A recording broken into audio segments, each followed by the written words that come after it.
Nesse dia 3 de maio, nós celebramos São Felipe e São Tiago Menor.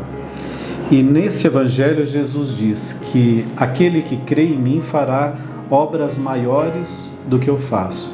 Mas é preciso crer, né? Jesus realizou obras maravilhosas, nós sabemos disso acompanhando e lendo a Sagrada Escritura. Mas a promessa de Jesus é que nós, discípulos, também podemos fazer obras grandiosas, se nós tivermos fé e agirmos em nome desse mesmo Deus. O que às vezes acontece, meus irmãos e minhas irmãs, é que a nossa fé é pequena e a gente não está agindo em nome de nosso Senhor Jesus Cristo, mas está agindo motivado por uma série de questões que não são questões de fé.